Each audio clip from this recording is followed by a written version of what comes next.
familiar faces and familiar names at one place. This is what I have been missing the last year, and I only realized this when I saw all of you here. So that's very nice to come together.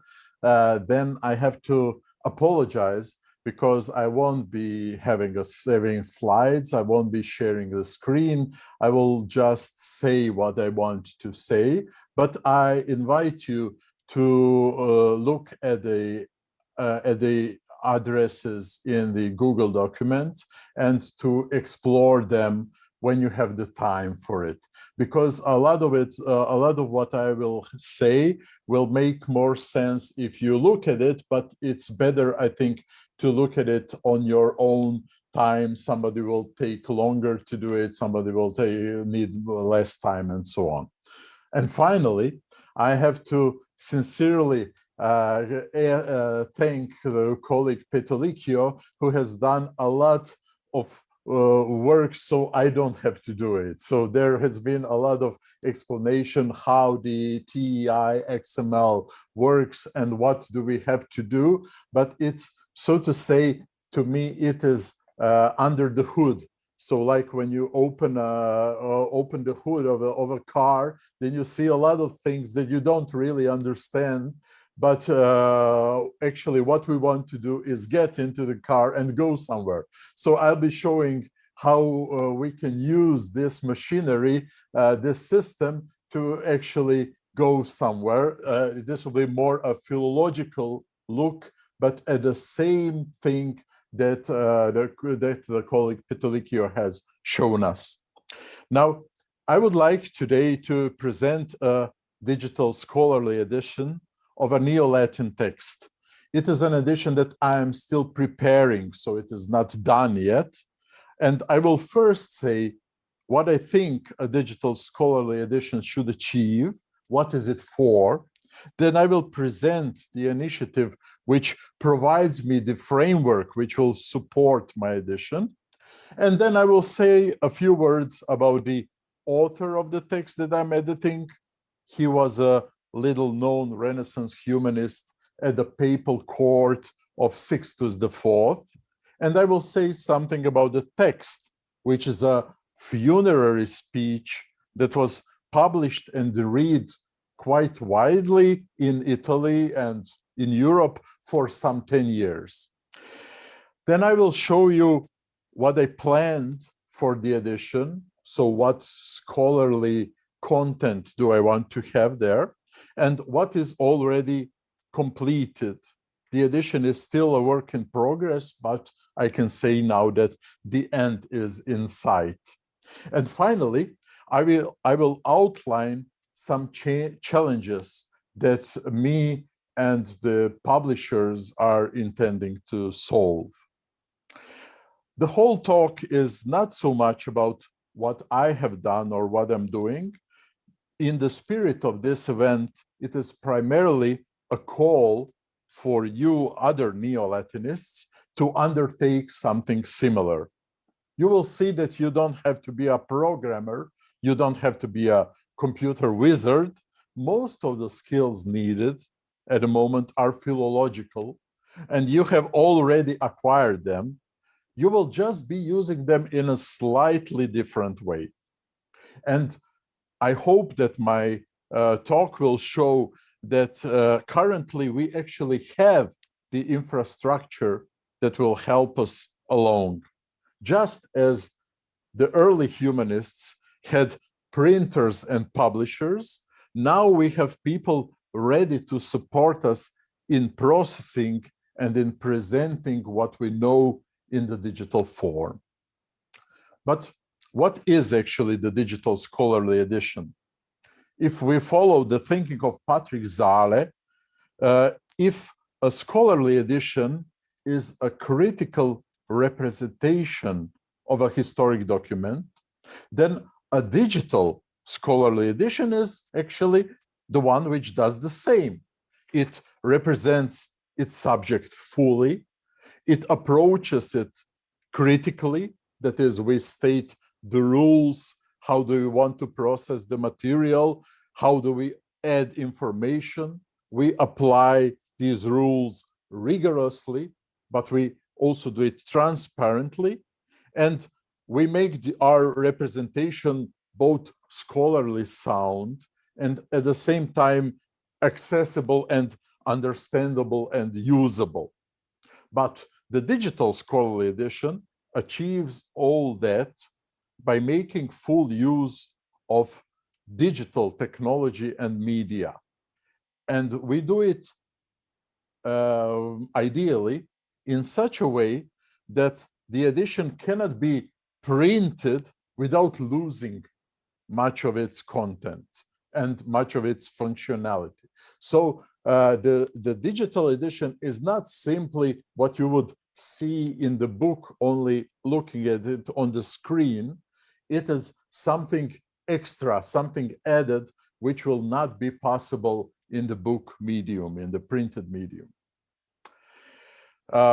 Or we can say this in another way. The digital scholarly edition presents everything that we know and understand about the text, but it does so in the digital medium with the hope that the digital will enable us to pose new questions and to gain new knowledge. The edition that I'm preparing was proposed to the Library of Digital Latin Texts.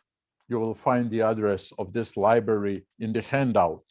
Now, this LDLT for short is a partnership of the Digital Latin Library with three learned American societies: the Society for Classical Studies, the Medieval Academy of America, and the Renaissance Society of America, which has been already mentioned today. Currently, there are underway a dozen scholarly editions of texts ancient, medieval, and of Renaissance Latin, which are being prepared for the LDLT. My text is one of them.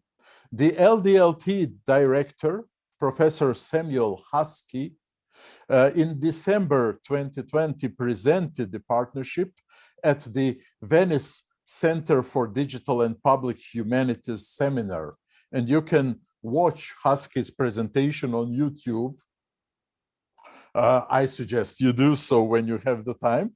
And this is why I include a link to it on the handout. Now, the LDLT has developed both a procedure how we can submit proposals, and these proposals are then peer-reviewed and so on. And they have developed guidelines for encoding the editions. In what follows, I will describe what I proposed to the LT and what am I doing at the moment. First, a few short words about the author and the occasion and the text. Nicholas, who was a bishop of Modruš in Croatia. Modruš is a city which doesn't exist anymore today. This Nicholas was born in Kotor, which is today in Montenegro, around the year 1427. And he died in Rome in 1480. Nicholas spent the last 15 years of his career from 1464 at the papal curia of Paul II and then of Sixtus IV.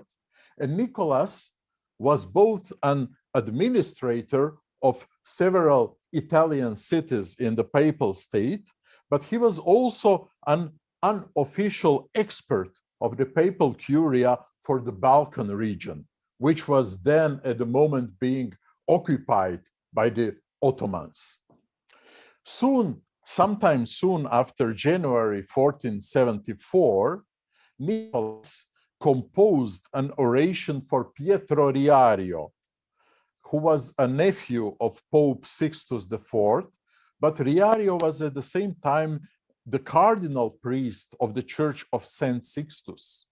Riario was very young when he became cardinal, and of course he became cardinal because he was the Pope's nephew, but Riario was still very young when he died. He was not yet 30 at the time, but he was also a prominent politician, and he had a certain flair for spending money and for being spectacular. So he was a controversial person, we can say. The speech that I'm editing, the Oratio in funere reverendissimi domini, domini Petri cardinalis sancti sixti, is a text of some 4,000 words. So it's a short text. It is known from 13 textual witnesses, similar to Bassanio's text, but it was printed 7 times during the papacy of Sixtus IV, and there are 6 more manuscript copies extant. None of them is an autograph, to be clear. The number of witnesses and the fact that 3 editions were printed after Nicholas of Modrus died suggests that this oration was seen as a useful political statement about the Pope's family, and it was seen as a popular example of the funerary rhetoric, or we can also say of the art of praising cardinals in Rome under Sixtus IV. But after Pope Sixtus died in 1484, the oration for Riario was first published only in 2005 as part of the digital collection Croatiae Auctores Latini. There, the text was based on the incunable printed by Stephanus Planck in Rome in 1482, and this edition seems to be the one best preserved. There are most copies of it in libraries around the world. Now, this edition was used in 2 further versions, in an article by authors Cook and De Silva in 2018, and in an ongoing edition prepared in a research project Te Mrežah, led by Lahor Kapljić Poe here at the University of Zagreb in Croatia. The edition by Cook and De Silva is not a digital edition. It was typeset as a PDF and it was distributed digitally, but it is basically a printed text. On the other hand, the edition in Croala does not take into consideration all witnesses. So we don't have a perfect edition yet. To the library of digital Latin texts, I proposed an edition which would include collation of all 13 witnesses with their variant readings, which will be categorized and annotated by types.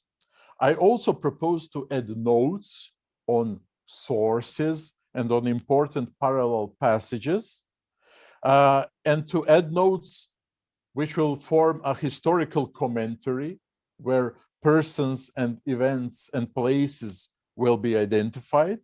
And I also propose to add a grammatical and a lexical commentary. Now, this last thing can be slightly strange in a critical edition, because critical editions are usually done, they are usually made by people who know Latin in our case, for people who know Latin in our case, Latin. So I don't have to tell you that this is an ablative because you know it already. It may look like this, but actually, sometimes my interpretation of the text can hang on the fact, on my interpretation of a specific word, and your interpretation can be different. The same goes for connecting words with their lemmata and so on. So in the digital medium, we have more space and we can express more of our knowledge about the text than we usually do in books. So what was left unsaid, what was somehow self-explaining, I can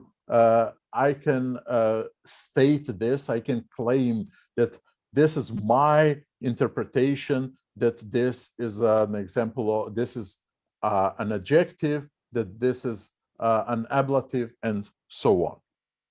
So this grammatical commentary will actually identify morphology of each word, and each word will also be lemmatized, and it will be connected to its record in the Lila Linking Latin Lemma Bank database. We will hear more about Lila from Marco Passarotti later, but you have to know at the moment that in Lila Lemma Bank, every word of the Latin language has a special unique number. So we all have our text numbers, Marco Passarotti is giving a number to every word of Latin language, which is extremely useful. I will gladly explain this during the discussion.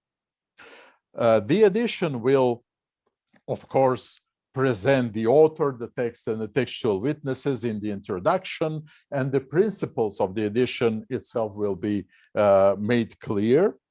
And I intend to add an outline of the text and also indices, an index of words, an index of rhetorical devices, and an index of people and places. There are not that many people and places mentioned there.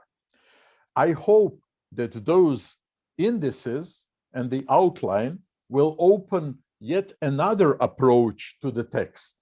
Of course, there is no better approach to the text than reading it, but sometimes we want to look at it from another angle. Now, by the way, I think that it is a sign of the times we live in that I have been able to do everything to prepare the edition by looking at digital facsimiles, both of printed books, of incunables, and of the manuscripts. Most of the incunable facsimiles were already available on the internet. I didn't have to do anything, only to find them. And we had to order, I think, a digital copy of one edition, and we have to obtain most of the digital copies of the manuscripts. About the progress, what have I done so far? So first, the witnesses have been collated, the main text has been established, the variant readings are encoded and categorized. And I can tell you that there are 335 variant readings in the whole edition, and that these variant readings are categorized at the moment into 12 types.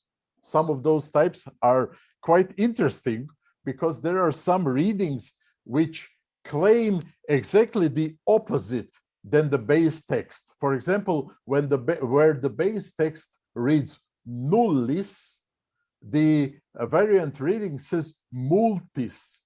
So at the moment, I thought that it is a subversion, that somebody is trying to make the late Cardinal Riario look bad. I'm not certain, but I have seen this as a special type of the variant. There are not that many of them.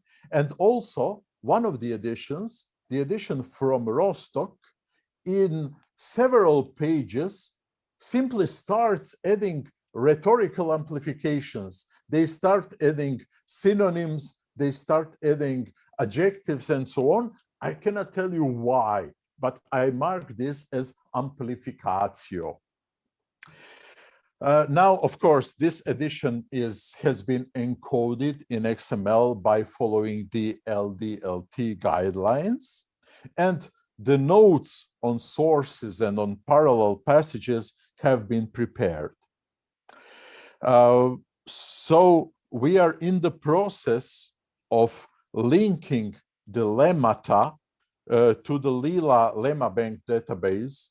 And because this is a short text, and because I have to read it again and again, this is something that I'm doing, let's say, semi-automatically, because I am checking every connection that has been done in a way by a computer, but I'm checking this. And What remains to be written is the introduction and the historical notes, because I want to write them in Latin. I can say that I am over the hill. Perhaps a third of the work remains. But there are two notional, conceptual challenges which I expect to solve working together with the Digital Latin Library staff. The first challenge is linking, because the guidelines do not cover how do we link the text or the paragraph of the text to individual words. Now, what the colleague Petolicchio and his team have done, they immediately segmented the text into individual words, and they knew why they were doing this. But the LDLT guidelines did not think about it, or we have to discuss this. Also, this is a problem for the parallel passages, because sometimes the parallel passages point only to a part of the sentence, or only to the few words in the passage, in the section. I expect that we will solve these problems, and when we solve them, we will have solutions which can be offered to other editions, either those which are currently in progress, or the ones which will come later. And the other aspect of the edition that I'm thinking about can be called layering. I think that Stefan Zadhammer said today that different people come to the text with different needs. Some simply want to read the text. Other need to jump quickly just to a certain section. Still others want to look at the sources, both direct sources and indirect sources. I guess Hans Raminger will want to do this. And others are interested primarily, so to say, in the world, in the reality behind the text. And of course, we cannot know in advance what an individual reader will need, but I would like to see an edition with such an user interface where knowledge will be made unobtrusive. So first, we simply see the text, but if we want to see more, then we see the textual notes, or we say we don't need the textual notes, we only want to see the historical notes, or we only want to see the rhetorical annotations. So we can move one thing, we can hide things that we don't need, and we can find things that we need in such a way that this does not encumber the screen, that we can still focus on the text if we want to. And also, I would like to see such a presentation of a scholarly edition which will leverage the power of synthesis, the possibility to look at the text as a whole and to know something about the text as a whole. For example, when I said that there are some 300 variant readings, where are they? Are they all in the same places? Is there a place which is free of variant readings? So can we have a heat map or something, or can we have an image of a text with variant readings? This will be one kind of a synthesis. A lot of these things can already be done in the Library of Digital Latin Texts. If you look at their pages, you will find there a sample edition. It is an edition of Calpurnius Siculus, an ancient author, but this shows you the basic capabilities of the edition at the moment. Some other things can be done still, I believe so. Now, where you can see the edition that I'm working on. Although this edition is not finished yet, you can see for yourself what has been done, and you can test a prototype, and all of this is present on the internet. First, the TEI XML files, which are actually independent of any display and of any interface. They are just text files with a lot of strange codes around Latin words. They are shared on the internet through GitHub. Now, GitHub is a site which enables people to work together on software, to work together regardless of where they are. But GitHub also provides something that is called a version control, an interesting thing for philologists, because version control keeps a record of all the changes that you make to the files. Now, if I had a version control when I was writing my PhD, this would help me, I think, a day or so of horror. Anyway, version control is very useful. And now, second, once this basic encoding of variants and notes in the oration for Iario has been done, I use the edition visualization technology viewer, the EVT, that has been mentioned today already. This viewer developed at the University of Pisa to present the critical edition in progress, unfinished as it is, on the internet, and you will find a link to it on the handout. The process of publishing the oration in the EVT was actually very simple once we had the XML. I only had to change about one line of code, and then I had to open a location in the browser. And I invite you to have a look at the edition in its unfinished state. To conclude, you know as well as I do that what we call classical Latin literature is less than a tip of the iceberg. There is actually an immense forest of later Latin texts around us, and they are, at the moment, they are accessible to us.